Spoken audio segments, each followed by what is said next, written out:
اس لیے دنیا ساری کی ساری اسباب اور وسائل کا نام ہے.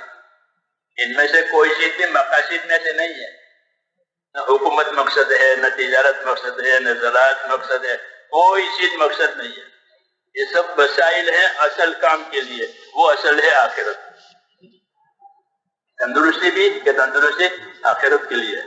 حدیث شریف میں ہے کہ اپنی تندرستی کو غنیمت سمجھو بیماری سے پہلے.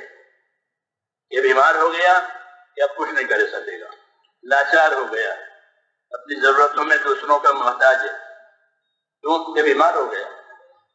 کہ اپنی تندرستی کو غنیمت سمجھو بیماری سے پہلے. اپنی مالداری کو غنیمت سمجھو غریبی سے پہلے. اپنی فرصت کو غنیمت سمجھو کسی کام میں الجھ جانے سے پہلے. یہ ہدایتیں دی ہیں. کیوں کہ الجھ گیا، بیمار ہو گیا، کسی بات میں پھنس گیا، اب کہیں کا بھی نہیں رہے گا. کیوں؟ اصل آخرت بنانا تھا. اس لیے میرے بھائیوں، دنیا جو ہے ذمہ داریوں کے پورا کرنے کی جگہ ہے اور آخرت بدلہ پانے کی جگہ ہے. یہ قاعدہ ہے. یہی قاعدہ ہے. اس کے خلاف نہیں ہوگا. جو اس کے خلاف کرے گا تو وہ دھوکے میں پڑے گا. اس جگہ دنیا دھوکے کی جگہ ہے. متاع الغرور، یا اس کا سارا سامان دھوکے کا. یہ دھوکے کا مطلب یہ ہوتا ہے کہ اصل آخرت کو بھول جائے گا دنیا کی محبت میں، اور پھر دنیا باقی نہیں رہے گی. اس کو دھوکہ ہو گیا. یہ جو اصل چیز تھی وہ چھوٹ گئی، اور جو رہ گئی وہ کام کی نہیں آئی. تو اس کو دھوکہ ہو گیا. دھوکے کا اثر پچھتاوا ہوتا ہے. دھوکہ کھایا تو آدمی جب دھوکہ کھاتا ہے اور دھوکہ کھلتا ہے تو اس کو پچھتاوا ہوتا ہے. جب تک دھوکہ کھلتا نہیں ہے پچھتاوا نہیں ہوتا. وہ دھوکے میں رہتا ہے.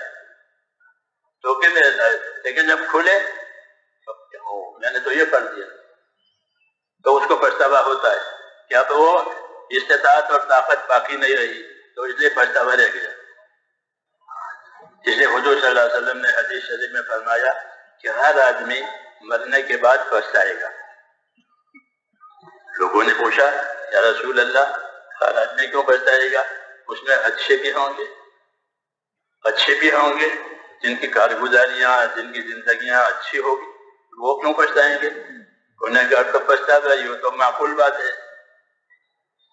تو فرمایا کہ وہ اس لیے پچھتائیں گے کہ ہم نے اس سے زیادہ کیوں نہیں کیا. یہاں تو بہت نفع ملتا تھا، ہزاروں کروڑوں کے برابر یا نفع ملتا تھا، ہم نے کیوں نہیں کیا. اس کو اس کا پچھتاوا ہوگا. نہ کرنے والے کو تو ہے پچھتاوا، اور جس نے کیا اس نے کہا میں نے زیادہ کیوں نہیں کیا، اس لیے وہ بھی پچھتائے گا. کیوں؟ حقیقت کھل گئی. تو اللہ تعالیٰ نے دنیا کو آخرت بنانے کا ذریعہ بنایا ہے، اور یہاں ہم پر ذمہ داریاں آئی ہیں.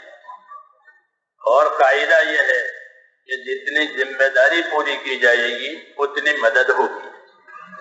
المعونۃ علی قدر المعونہ، حدیث شریف میں ہے المعونۃ علی قدر المعونہ، کہ اللہ کی مدد اتنی ملے گی جتنی ذمہ داری پوری کی جائے گی. ذمہ داری پوری نہیں ہوئی ہے کہ پھر کوئی مدد نہیں ہے، اللہ کی مدد نہیں ہے. یوں اللہ تعالیٰ کھانا پینا دے دیں گے، وہ مدد نہیں کہلاتی ہے، وہ تو تربیت کہلاتی ہے. وہ تو جانور کو بھی ملتا ہے، دشمن کو بھی ملتا ہے، کھانا پینا، اس کی روزی، وہ مدد نہیں کہلاتی. وہ تو تربیت اور پالنے کا سامان ہے، وہ موت تک ہے. لیکن جس کو مدد کہتے ہیں وہ الگ ہے. یہ مدد تو اللہ تعالیٰ کی اپنی ذمہ داریوں کو پورا کرنے کے لیے سے ہی ملے گی. اس لیے حضور صلی اللہ علیہ وسلم یہ فرمایا کہ اللہ کی مدد اتنی ملے گی جتنی ذمہ داری پوری کی جائے. اس لیے اللہ تعالیٰ نے دنیا میں رسولوں کو بھیجا، پیغمبروں کو دنیا میں بھیجا. وہ ذمہ داریوں کو بتانے کے لیے آئے ہیں. انبیاء کرام جو پہلے گزرے ہیں، عام طور پر یہ انبیاء کرام اسباب والوں کے پاس بھیجے گئے. اسباب والوں کے پاس، کہ جن کی دنیاوی اسباب میں وہ ترقی پر ہے، ان کے پاس بھیجا گیا رہبری کرنے کے لیے کہ تمہاری زندگی کی اصلی زندگی وہ آخرت کی زندگی ہے. یہ تو اس کے بنانے کے لیے دی ہے. تو عام طور پر انبیاء کرام علیہ السلام ترقی والوں کے پاس، اسباب والوں کے پاس بھیجے گئے تھے. یہ بتانے کے لیے کہ تمہاری اصلی کامیابی تمہاری موجودہ صورت میں نہیں ہے، بلکہ جو طریقہ ہم بتائیں گے جو اس میں تمہاری کامیابی